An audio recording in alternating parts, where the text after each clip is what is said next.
Welcome to Junk Bucket Garage. Today, we're going to work on this piece of junk. It's not mine, and it's not really a piece of junk at all.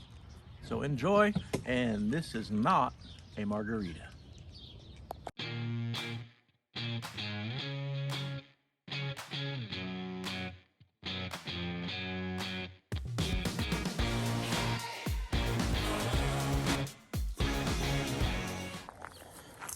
Well, before we get too far, let's talk about what we have here. This is a 1969 Chevy Nova. It says it's an SS, and I believe it probably is. Look, it even says SS on the headrests, so it's got to be right.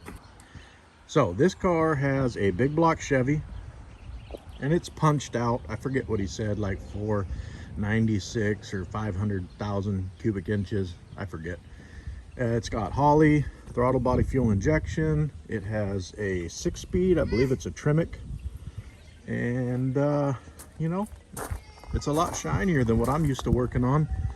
So I think the first thing we'll do is give it a bath so that I don't put my big old belly on the fenders and rub that dirt around on his cool paint. This is a man after my own heart. These are pretty much brand new tires, and you can tell that because they still got that blue stuff on the white letters. And yeah, that's what they're supposed to look like. Hopefully I can get some video that he showed me of him doing donuts and burnouts in this car. He beats on it like a rented mule with a gimp leg. I'm telling you, I love it. That's what you're supposed to do. So driving it home, I noticed a couple of things. It's got a tail light out. It's got a horrible sticky gas pedal, and I don't like that. It makes it a little difficult to drive. That 6-speed transmission, shifting that thing is just a pleasure. I mean, it is nice. It is cool. It runs amazing.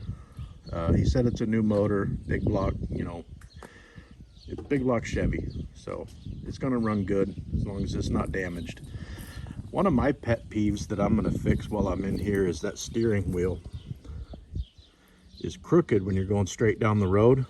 That's not probably really an issue, but it's just something that I personally don't like. We'll just make it a little bit better, you know, a little more pinkies up when you're driving it, you know what I mean? Fancy. And I'll probably give him a call and we'll address this rear tire issue, because if he's going to be driving it, that's not going to work. And it's got a really loud squeal. He said he thought maybe the water pump, so I was going to replace that. But I noticed that squeal went away when the amp gauge went up to charging the battery, which leads me to the safe conclusion that it's the alternator that's making noise, not the water pump. But we'll make sure, we'll find out. Let's go ahead and have a look inside the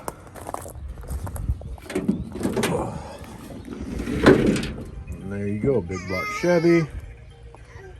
Those look like aluminum heads of some type. The car runs amazing. It runs really good. It went down the road good. Of course, it's got to have that small little brake booster on there for these tall valve covers and this punched out big block, but the brakes are a little stiff because there's not much vacuum assisting going on with that thing. But, you know, they're completely drivable, completely usable. And it's got headers. He's got the Sniper EFI ignition system, so that's self-learning along with the fuel ratios on that throttle body fuel injection. And like I said, going down the road, this thing never missed a tick. The temperatures were good, pressures were good. And yeah, very nice. So real nice. So we're gonna get in there, get all this apart. I noticed somebody already did part of my job for me, because that is supposed to be the heater box and they've got a block off plate there. So I'll go ahead and get into that in a minute. I am hoping that these tall valve covers are not going to be an issue, because I just don't even want to deal with that. I'm sure there's some kind of roller rocker arms with poly locks going on under there, so smaller valve covers may not be possible. We'll see what happens. So first things first, let's get all the dirt and dust off of this so I don't scratch up his fresh, cool, nice, you know, old paint. Car wash portion of this show is over. And I didn't show it because nobody wants to see me washing a car. But a lot of people might ask, why wash a car with shiny paint before you start working on it? And the answer is, not for video quality. It's so that when you're leaning on the fender and doing the things that you're normally going to be doing, you're not pushing that dust all over on the paint. It'll scratch it up. So just a little preventative measure. Now, this is what we're here for. Oh boy. That's a vintage air kit for this car. Let's get it out of there and take a look, huh? Well, we got everything unpacked, and right away I see a problem. Can anybody else see the problem? This is everything. There is no brackets, no pump, and no hoses to go on the engine. It looks like what he bought is just an accessory kit that's supposed to support the AC pump and all that for the installation in this car, but does not include the AC pump or the hoses or the brackets or pulleys or anything like that. So we'll have to see what he wants to do from here.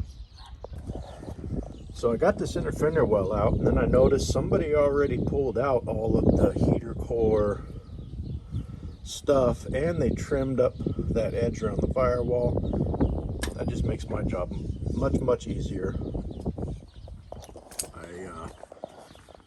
I did pull out these ducts for the defrost.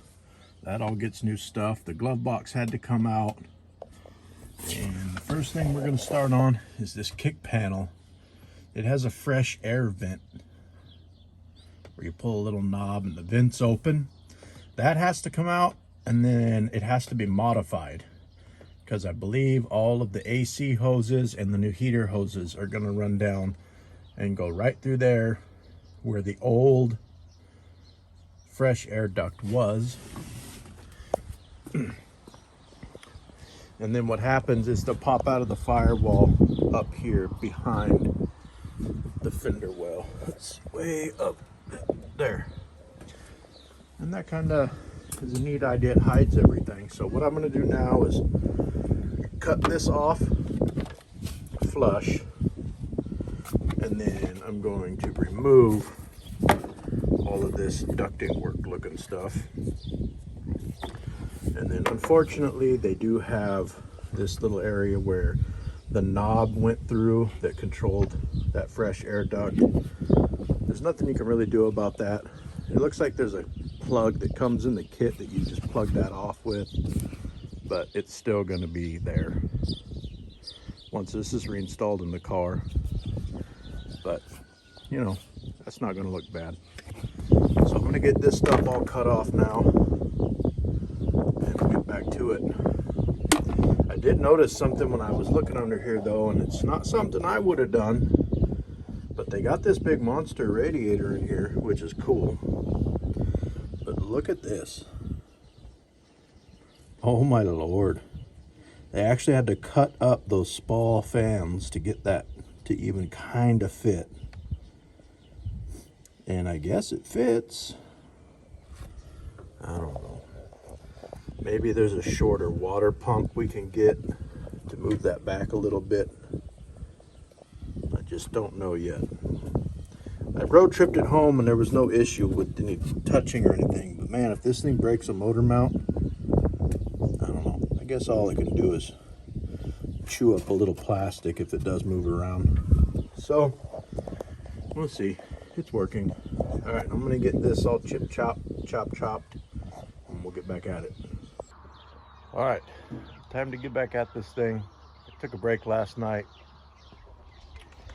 I think the first thing I'm gonna do this morning is go in here. I'm gonna be doing quite a bit more work under the dash and getting that control panel out and changing it around so that it works with this system. So I'm gonna go in there and vacuum out mouse poop. because you can see on that seat right there, while this was sitting, a rat got in there and did a little bit of damage. But there's poop everywhere, and I don't feel like rolling around in poop. So I'm gonna do some vacuuming, and then we'll get that control switch panel out and take a look at that. All right, I got this thing out.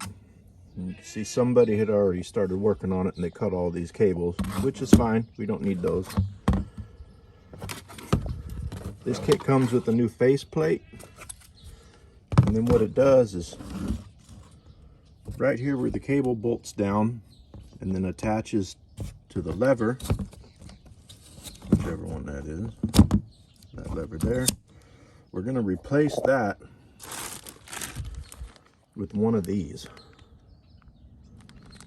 And it bolts right in place, and then you got to read the instructions. It tells you what hole to use, but basically it deletes that cable there and converts all of the movements of the controls into an electrical signal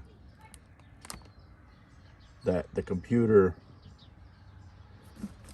on the Vintage Air uses to control the system. Pretty nifty. We're gonna go ahead and get all that on there, and then we can get this back in the car. Well, I got all that stuff off, and I got that faceplate off. It all actually comes apart really easily. So what I'm gonna do now, before I start rebuilding this or retrofitting it for all the new stuff, is I'm just gonna spray some lubricant on all of these pivot joints and everywhere it slides and bumps, and just work these back and forth a few times and make them all move nice and easy. That way, once it's back in and you use your controls, it's a pleasant experience instead of, you know, fighting that to go down. Oh yeah. Oh yeah. Oh yeah. That's a real nice. All right, we got our first switch conversion installed. It's pretty simple. It tells you where to cut it. It gives you a new clip to screw it on, and it shows you what orientation it needs to be. And then basically what you do is, I got the new faceplate on. It's pretty nice. It's got Vintage Air right there. And what you do is you basically bring that lever down to its lowest position and make sure that that's fully closed. And you know, you adjust it by sliding this back and forth. It says up to 1/8 of an inch maximum gap. I just made it where when that's all the way down, it's fully closed, and it moves just right. And that's going to convert this mechanical motion into an electrical signal that the computer will pick up. Okie dokie. And there she is. Wires are attached. There's the new switches. And that's how they work. Turned out pretty neat. And let's get that reinstalled in the dash. We're gonna get as much reinstalled as we can, but we don't, like I said, have the compressor or the hoses or the condenser, none of that stuff. So we're not going to be able to completely finish this car, but we'll have it so close that once those parts come in, it shouldn't be much more work. The only problem I foresee is dealing with all of these pulleys. What we might end up having to do is just get a set of brackets and pulleys from Vintage Air, but I don't know yet. And I got to put these vents in too. I'll probably do that directly after this. That way I don't have a bunch of shit in my way. I think you actually have to do those first. So maybe I'll look at the instructions. And that sounds like a plan. Well, I just about got everything done. Don't land on. Alright, we're good. It didn't land jelly side down. That's the firewall block off plate. I mounted it up there temporarily. Use some, this stuff's pretty cool. It's actually chalk. It just wipes right off. You can get it in the kids section. It looks like a paint marker, but it's actually a chalk marker. You can make nice lines that are visible and they wipe right off. I got silicone all around that. I went inside and drew the hole where I could see where the silicone needed to go. And that is ready to plug that hole off. I had to notch the corner just a little bit to get around this wire here. It's not a big deal. And I should be pretty close to being done out here, except for that cover that the wiring harness and all the hoses go through. But since I don't have the hoses, I'm gonna wait putting that on. I already got the kick panel installed.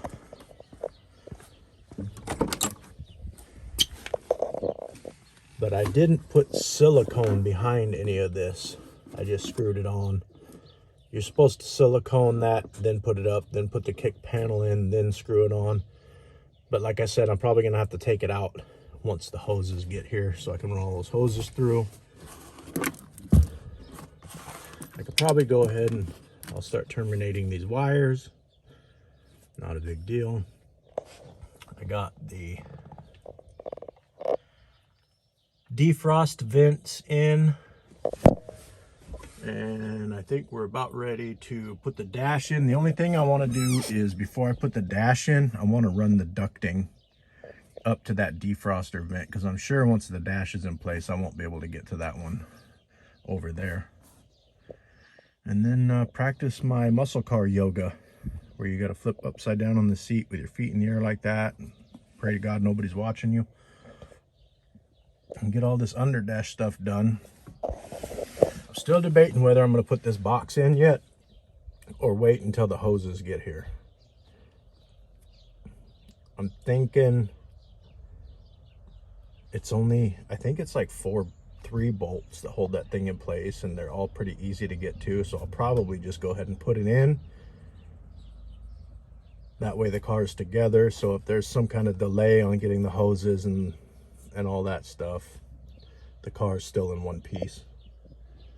But I think I'm gonna put that firewall cover on right now and bolt it down. There is one bolt hole that you got to leave the bolt out of, and that's because that box bolts through that one bolt hole, but the instructions tell you pretty clearly right there not to put a bolt in that hole.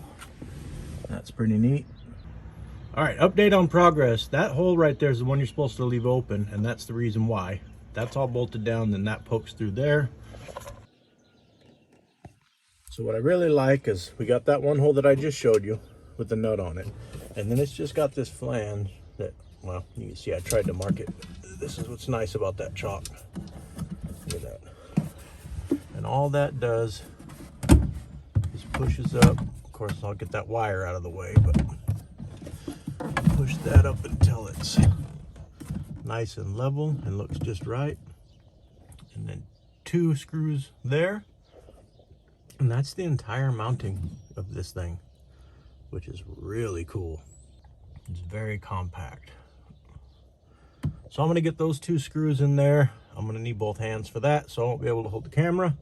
I pushed this up here so that I could look and check and make sure that I can reach those defroster vents, and there's so much room. I'm not gonna have any trouble putting those vents on.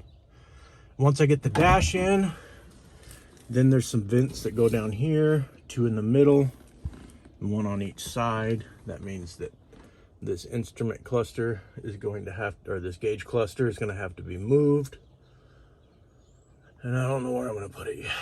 I'm probably just going to move it over right in this area somewhere. As it is right now, you got to kind of like look past the shifter to see it when you're driving. I think right in that area somewhere would be a great spot for it, and you'd be able to just glance down and see those right there. I have a feeling the headaches are still to come, the hoses. And the nice thing is like I was just saying, it's 2 screws in here, 1 nut out there, and this whole thing just comes out. And then you can put all the hoses on and then stick it back in. If it wasn't for that ease of installation and removal, I would be waiting to put this in until the hoses got here. But it's really not a big deal to take it in and out once or twice. All right, ladies and gentlemen, I got a microphone now because I'm classy. My dad came over and did some rototilling, and he didn't cover anything up. So now I got a bunch of stuff to clean, including the car again. That's all right. Well, we're waiting on hoses, and we're waiting on the condenser and the dryer and the pump and the brackets to mount the pump, because none of that stuff was here. So I'm going to work on a few things while we're waiting on that stuff. And one of them is this. And this is kind of unexcusable. Look at how far off that's mounted to the pivot point. That ain't gonna work. And then if you look here, it's actually getting stuck behind that piece of plastic. And the throttle's actually stuck closed right now, and you have to mash down on the gas pedal to get it to start moving, and then it just all comes free and it moves all at once. Don't do that. Fix it right. So I got this thing here that mounts under the carburetor, and then it swings over, and it's got a provision. I don't know who makes it.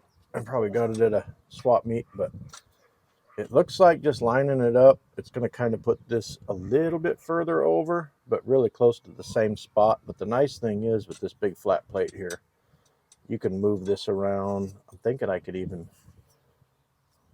build my own bracket that moves it over even more. So I'm going to go ahead and get this mounted under there, and then take this all apart, and then just see where that needs to be, and then make something up that puts it in the right location.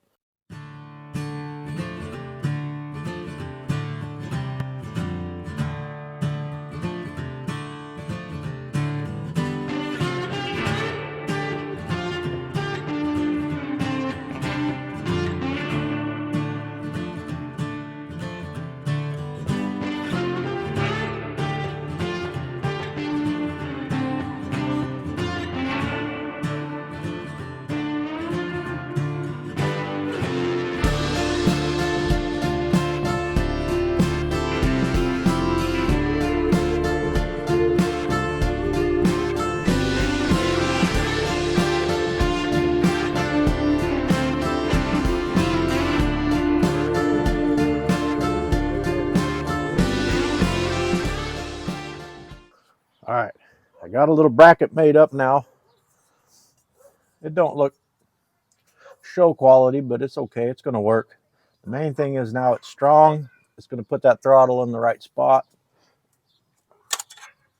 We're going to find out right now. And I can't stress this enough on these muscle cars.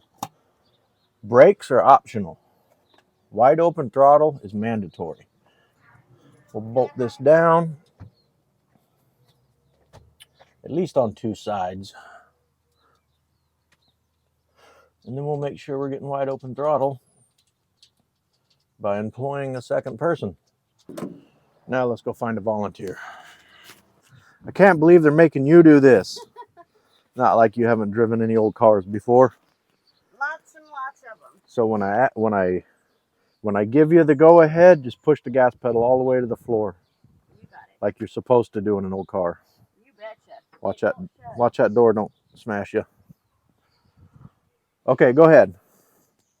That's all the way to the floor. All the way. That is not giving us wide open throttle. Let it up. Push it down again.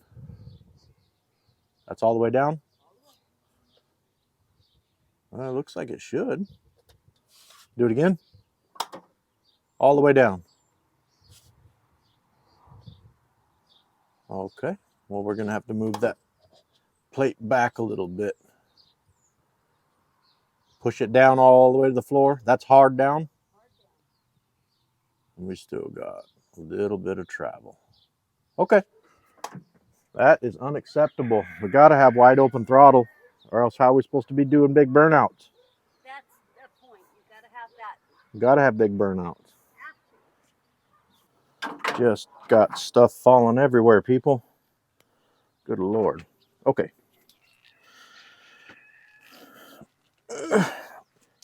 Got it. Nailed it. So I'm just going to draw a line. Let's see how artistically talented I am while holding a camera. Beep boop. And then what I'm going to do is just move that back that way. drill a couple more holes. Should be good to go. You could even elongate these holes this direction so that you could slide that a little bit. I don't know. I might do that. I might just move it back and bolt it back down. We'll see how I feel about it.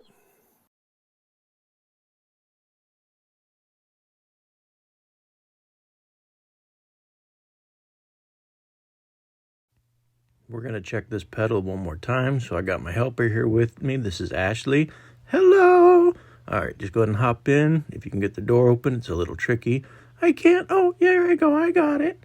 All right, just hop in there, and we're going to push down the gas pedal. You like my Crocs? I love them. Yeah, no, it's the other one on the right. It's the gas pedal. Oh, okay, I knew that. All right, sure you did. Okay, I'm going to step out here. Go ahead and push it down. I'll make sure it's getting wide open throttle. How does it feel to you in there? It feels like a gas pedal. It's really nice, and you're very handsome and smart. Oh, thank you very much. And that is wide open throttle. Everything looks like it's working. Perfect. That's all I needed. Thank you. Oh, you're welcome. All right. And high five. Go team. Yeah, go team. All right. Thanks. I'll see you next time. Well, ladies and gentlemen, that's going to do it for this episode. I got to wait for parts, so until then, I'm gonna hide in my princess tent. Hopefully not have to do any more work. Make sure you like, comment, and subscribe. I'll catch you next time.